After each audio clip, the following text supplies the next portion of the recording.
Well boys, it appears that we got premium AMRAMs before GTA 6. And not only before GTA 6, but the premium AMRAMs will more than likely cost more than it is to buy GTA 6 as well. And I do genuinely wonder if the developers have ever said that sentence out loud to themselves and just had a little chuckle amongst each other. The current rate, GTA 6 would probably launch at like, what, $70, and that's pretty much the price of today's top tier packs.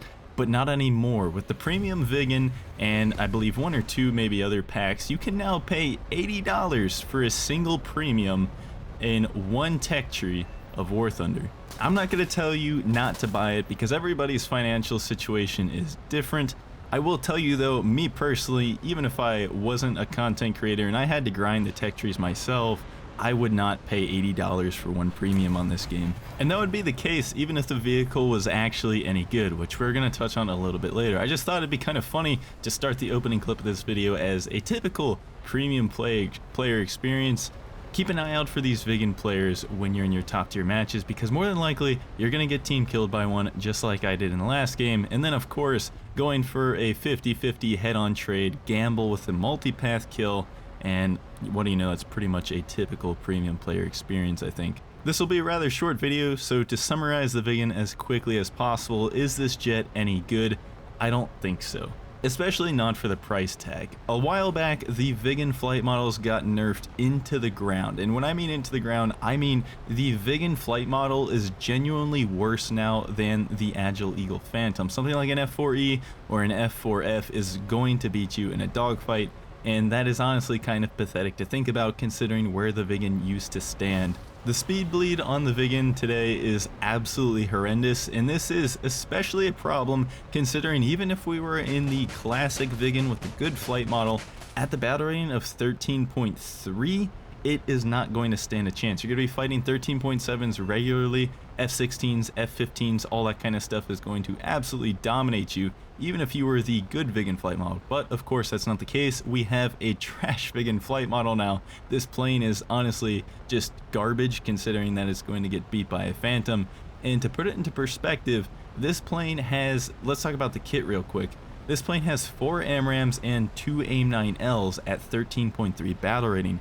The F4F Ice in the German tech tree that everybody's always dunking on for being a pretty bad plane, and on one hand it kind of is, but on the other hand it did just get moved down to 13.0 battle rating, and at 13.0 you are 0.3 lower than this premium vegan for 80 bucks, and your kit is also 4 AMRAMs, but 4 AIM-9Ms, or essentially AIM-9Ms. They're AIM-9Ls with an AIM-9M seeker, so they're AIM-9Ms without the smokeless motor. So right there you have better missile kit. You have the same amount of active radar homing missiles, the same active radar homing missiles, but you get double the amount of IR missiles in addition to that, and they are IRCCM.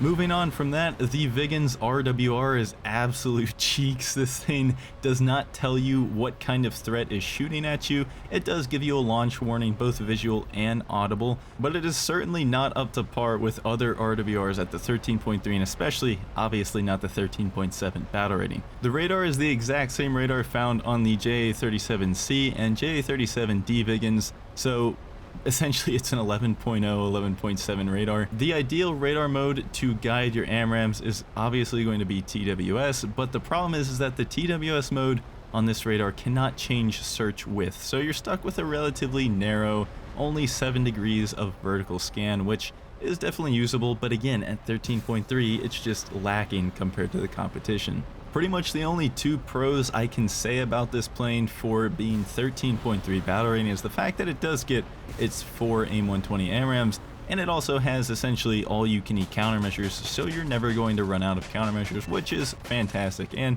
something that not every 13.3 has, and not even every 13.7 has, and that is a big deal. I'm not going to discredit that, but that being said, pretty much everything else about this plane is a con. Your RWR, lackluster. Your radar, lackluster. Your flight model is especially lackluster for 13.3. And this plane is just all around a downgrade from the F4F Ice in every metric except countermeasure quantity. And yet it's 0.3 BR higher, and you have the absolute privilege of forking over $80 US to buy it. If you want to grind the Swedish tech tree that bad, I think that there are better options. You might want to talisman a plane that you are more comfortable in, something that's more competitive for its battle rating, or maybe even just look at some of the other premiums. I really don't think that this one's worth it. I would not spend my hard-earned money on this. If you are going to fork over some cash to try to ease your grind, I would much sooner recommend just buying premium account overall. That is the best way to grind because it's not nation specific and it's not rank specific. So that is a big benefit there alone. And if not, or in addition to that, I would go ahead and talisman a vehicle that's much more competitive for the battle rating. Again, this one at 13.3, $80 for what you get. It's not really competitive. It's kind of just, in my opinion, a cash grab for people that really want to jump into active radar homing missile combat.